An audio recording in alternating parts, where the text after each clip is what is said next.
Hello, lovely.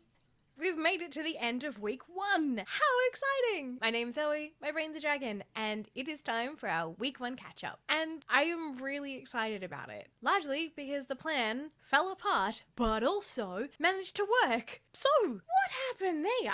Let's have a quick recap of what I planned to do this week. I intended to get approximately 11,669 words done this week. I am trying out a 5-day rather than 7-day method, but I still need to be able to get Act 1 finished so that I can go into week 2 and focus on the first half of Act 2, keeping a nice and even pace so I don't burn myself out. I did think that I was going to be super excited about all of the plot things and then just barrel headlong past it, and you know what? Kind of, but not entirely. What were our results? Let's talk metrics first so that we have some idea what happened. I wrote for 5 days this week. I did not write from Monday to Friday because I had a big day on Tuesday, and instead of doing fairly even words over the course of the week, I actually ended up doing most of my words on the last writing day of the week. I did 3,601 words on the first day, skipped a day, only ended up with 612 words on the third. On the fourth, I managed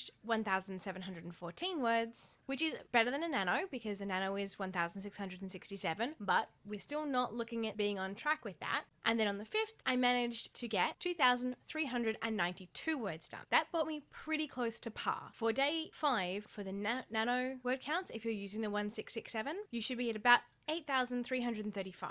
So I knew that I would have to put in a decent day to be able to get up to the nearly 12,000 words that I needed to call the week done. I sat down and I looked at what had been stopping me writing. The answer was surprisingly simple. I had forgotten to do a lot of the setup in my planning documents. You would think with all of the planning documents that I had done that I would be able to have already put those setup bits in and it would have been fine. And I had the basic concepts, but what I didn't have was action scenes. I should have, and I didn't. The other thing that happened is I hit chapter 1 and chapter 2 and suddenly discovered that all of this stuff that I thought would have to be separate scenes laid on top of each other so nicely that I didn't need to spend the words on it, which meant my plan of whose chapter was going to be whose totally didn't survive contact with the actual draft or my characters. Given that that was day 1, I can understand why I was feeling a little bit uneasy the rest of the week for that one. But I have a fantastic group of writing friends, and this is why I really suggest finding somebody that you can brainstorm with, or even just will listen to you and say, oh, I see. Really? That is a conundrum. What else could you do?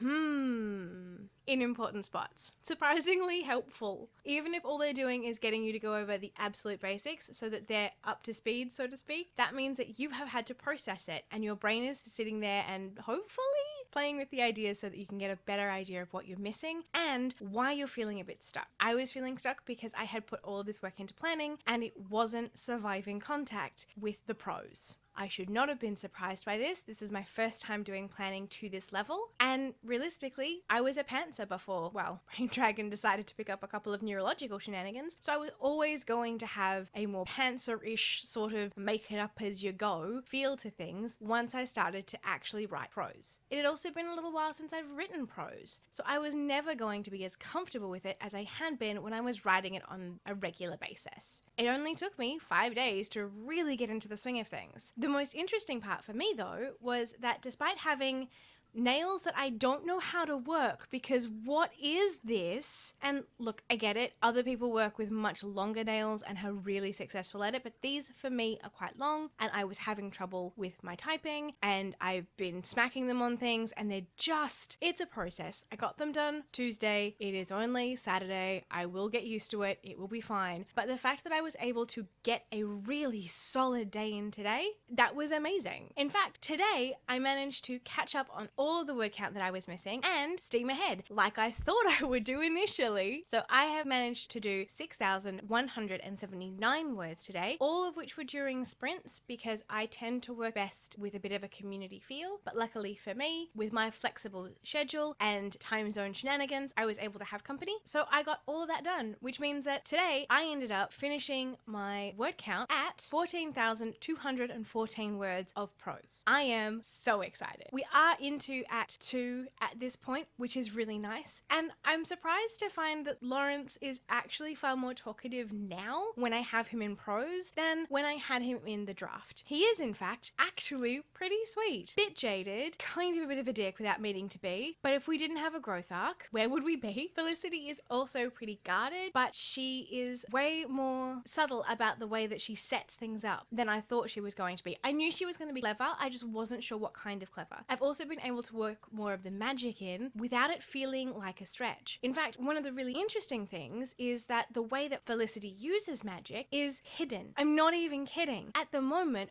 her version of using magic is actually to put spell work in the embroidery and edges of garments and then hide it so you don't even know it's there. I know! Felicity, the character who's hiding her worth from the world, is hiding her worth from the world just in case someone notices it. It's so good! Lawrence, of course, doesn't really use magic at this point because he hasn't really felt the need to, and the other characters haven't really shown their specific kinds of magic. I do know that some of the characters won't necessarily know they're using magic and just do things instinctively because there is this educational disparity in the era between young ladies and gentlemen, and it's fine for that to be a thing. And yes, I don't necessarily like it, and I know that I could fix it, but then it wouldn't be an AU, it would be a secondary world, and if I was going to do a secondary world, then I could play with all kinds of other stuff, so I wouldn't have the same problems because I would have just fixed the inheritance issue. See how sometimes when you fix one thing, it just snowballs? So we're going with the disparity in education and that there was no codified system for education at that particular point of the Victorian era that I'm writing in. It works really nicely. I also managed to, therefore, hit some rewards, which hot chocolate was the first one. Pretty excited about that. But let's grab another one because we actually got our word count for 2 days. The box. 1, 2. Ready? Ooh! I got manga, which means that I get to go and sit and read some of the mangas that I have been waiting to catch up on without feeling guilty about it, and I have tomorrow to do that, so that's gonna happen. And more manga! Gross! This basically means that I am going to sit down tomorrow and do nothing but read ridiculous over-the-top mangas and be incredibly happy about it. I will probably eat chocolate rather than have a hot chocolate because it's spring and the weather's pretty warm at the moment, despite the turtleneck. I wear those all year round, so it doesn't really count. But the other thing that I'm also going to do is I am going to bake a thing because that is my 10,000 word reward. I am going to have waffles in the morning because that is my week 1 reward, because you have to make sure that it's not just based on what you get done, but also where you're up to in the process. Remember, we're trying to create positive feedback loops. I did a 5,000 word day today, which means I get an additional reward, and that is an ice cream. So I am going to go and eat my ice cream and probably write a list of the mangas that I am going to read because rewards. I might even go and see if I have some that are in the right sort of feel to help me get really kicked into first half of Act 2 next week. But that's me. And I am going to go because there is tea to drink, stories to tell, and adventures to be had. I will see you when I figure out what it is my plan is for week 2. And then I will let you know so that we can see if that one survives the actual attempt at Nano. Bye, lovely.